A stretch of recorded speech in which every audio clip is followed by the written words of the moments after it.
Welcome back. Today we are going to teach you how to build the egg hutch for the chicken coop. Let's get to it.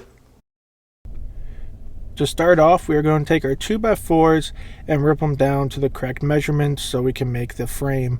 On a couple of the ends, you're going to cut a 22.5-degree angle, and that's going to allow the roof to sit nice and flush on there. As you can see here is the measurements for the cut list.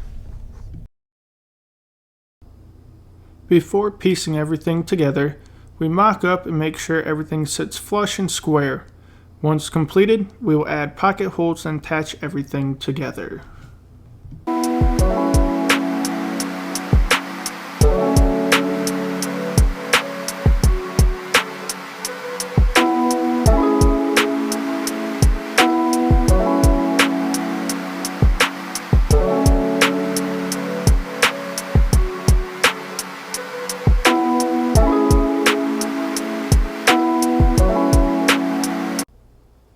Once the sides are completed, we'll take a 2x4 and rip it down on the table saw to 1 inch wide.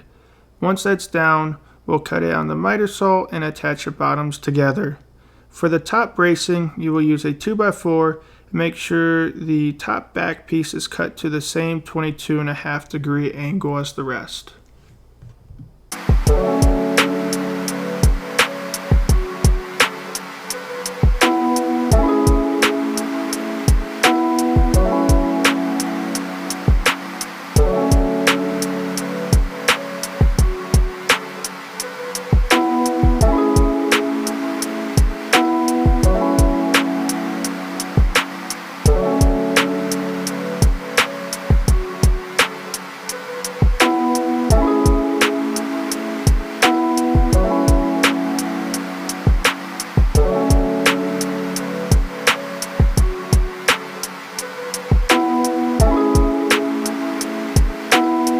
Now that the framing is done, we will clamp it up to get a mock-up for the correct position on the coop.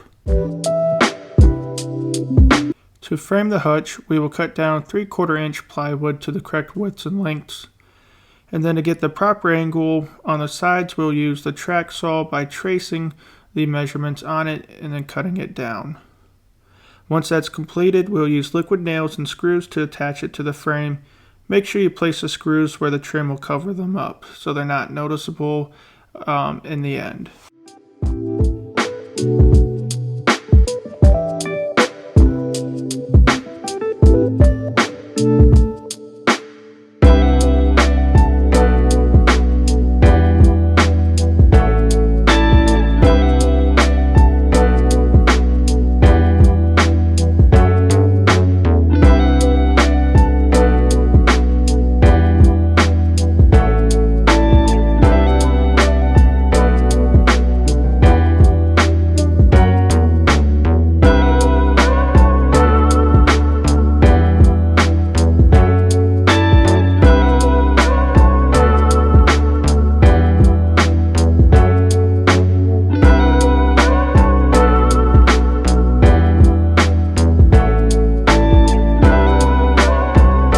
Before we can add an egg hutch door, we'll need to draw out the opening.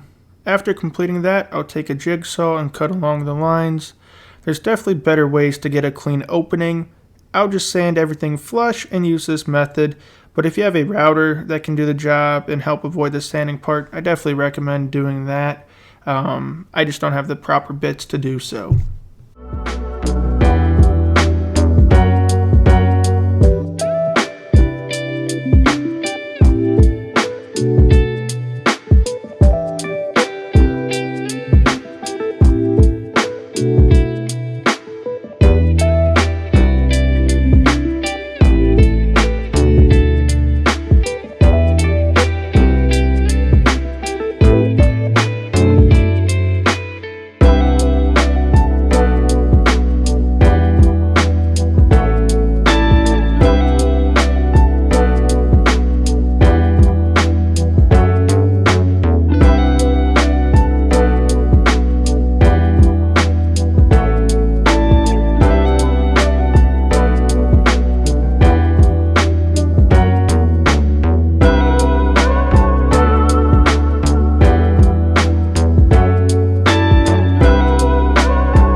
Time to give the egg hutch its beauty.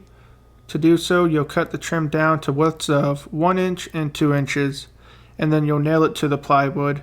For us, we had to then take it to the table saw and get the angle cleaned up for the roof since it was not sitting flush all the way.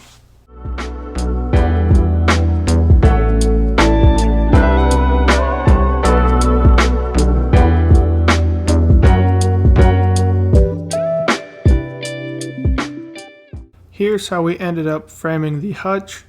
It'll match the rest of the coop once everything is done. Let us know down in the comment section how this is turning out so far. And if you haven't already subscribed, make sure you do. That's going to help grow this channel.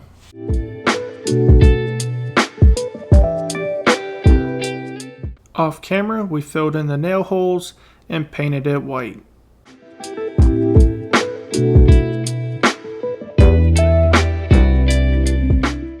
To attach the hutch to the coop, we added clamps to hold it in place. After that, we will take screws and send it through the framing of the hutch into the coop. And then on the inside of the coop, we'll add lag screws to give it that extra strength and durability.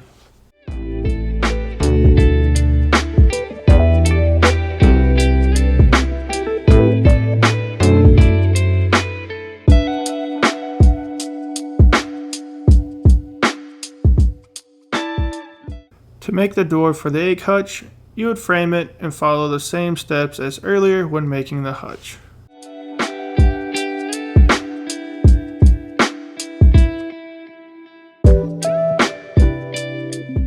We also added a drip rail for the hutch to help prevent the snow and elements getting behind and rotting everything out down the road.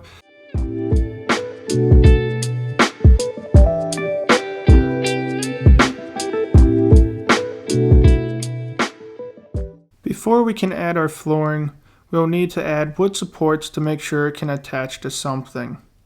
So we just cut down a 2x4 into a 1-inch strip and add it with screws, and then we'll take a 2x4 and add it in the middle to keep the floor from bowing down.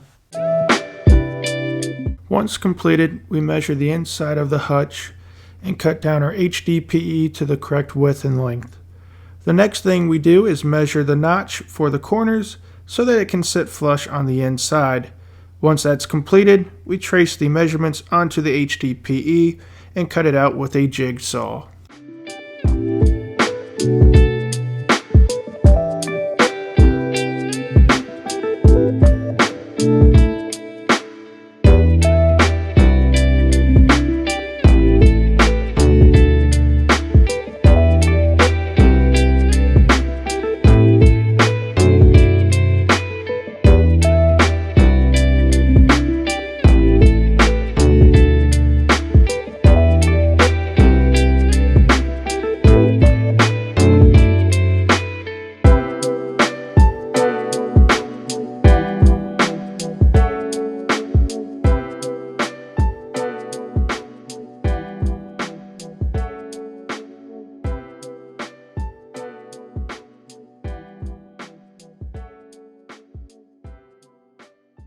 To add a divider so that 2 chickens can lay eggs at the same time, we'll find the middle of the flooring and cut it in half.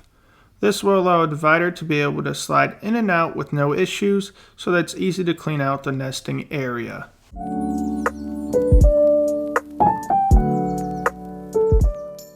The last step before adding the roof and hardware to the outside is pre-drilling and adding screws to the floor. It should turn out like this.